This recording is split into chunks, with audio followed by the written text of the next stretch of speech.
हर वर्ष 6 अप्रैल को भारतीय जनता पार्टी भाजपा अपना स्थापना दिवस मनाती है। यह दिन न केवल एक राजनीतिक संगठन के जन्म का उत्सव है, बल्कि यह उस विचारधारा और संकल्प का प्रतीक भी है जिसने भारत के राजनीतिक परिदृश्य को नया आयाम दिया। आज 7 अप्रैल 2025 को जब हम इस वर्ष के स्थापना दिवस को पीछे देखते हैं, यह अवसर हमें भाजपा के गौरवशाली इतिहास, इसके संघर्ष और उपलब्धियों पर विचार करने का मौका देता है।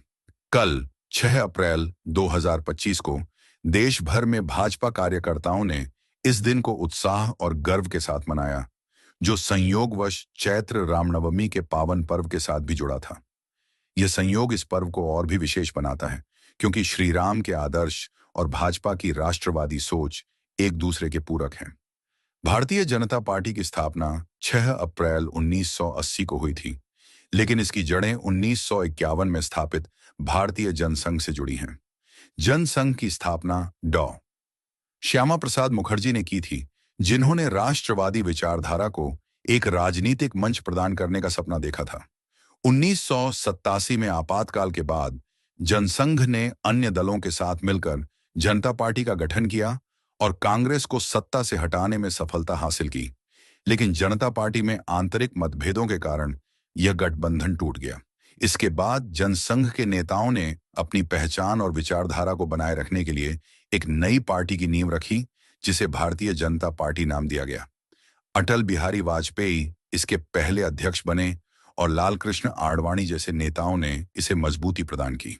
भाजपा की विचारधारा पंडित दीनदयाल उपाध्याय के एकात्म मानववाद, इंटीग्रल ह्यूमनिज्म पर आधारित है, जो व्यक्ति, समाज और राष्ट्र के बीच संतुलन पर जोर देता है। पार्टी ने शुरू से ही राष्ट्र प्रथम के मंत्र को अपनाया और सांस्कृतिक राष्ट्रवाद को अपनी पहचान बनाया। कमल का फूल इसका चुनाव चिन्ह है, जो शांति, समृद्धि और भारतीय संस्कृति का प्रतीक माना जाता है। भगवा रंग, जो हिंदू परंपरा में बलिदान और शक्ति का प्रतीक है, पार्टी की पहचान का अभिन्न अंग बन गया। भाजपा का सफर आसान नहीं था। 1984 के लोकसभा चुनाव में पार्टी को केवल 2 सीटें मिली, लेकिन इसके बावजूद कार्यकर्ताओं का उत्साह और नेतृत्व का संकल्प कम नहीं हुआ। राम जन्मभूमि आंदोलन ने पार्टी को नई ऊर्जा दी और इसे जन जन तक पहुंचाया। 1996 में पहली बार भाजपा लोकसभा में सबसे बड़ी पार्टी बनी। हालांकि उस समय अटल बिहारी वाजपेयी की सरकार केवल 13 दिन चल सकी, लेकिन 1998 और 1999 में राष्ट्रीय जनतांत्रिक गठबंधन (एनडीए) के नेतृत्व में वाजपेयी ने पूर्ण कार्यकाल तक सरकार चलाई। इसके बाद 1414 में नरेंद्र मोदी के नेतृत्व में भाजपा ने ऐतिहासिक जीत हासिल की और 1919 में 303 सीटों के साथ अपनी ताकत को और मजबूत किया।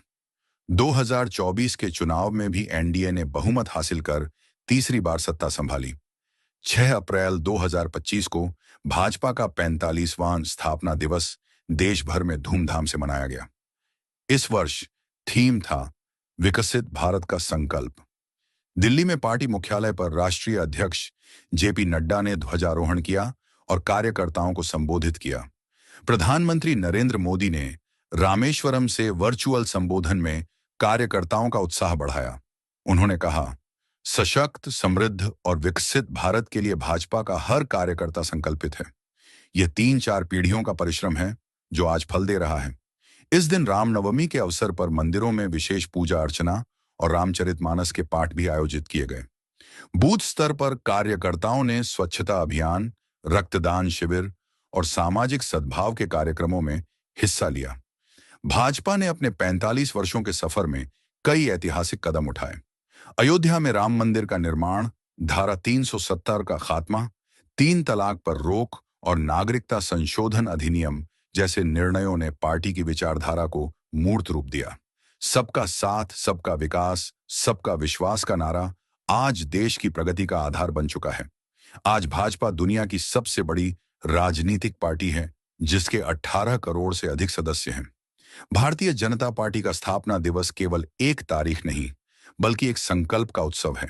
एक ऐसे भारत के निर्माण का संकल्प जो सशक्त, समृद्ध और आत्मनिर्भर हो। यह दिन हमें याद दिलाता है कि मेहनत, समर्पण और राष्ट्रभक्ति से कोई भी लक्ष्य असंभव नहीं।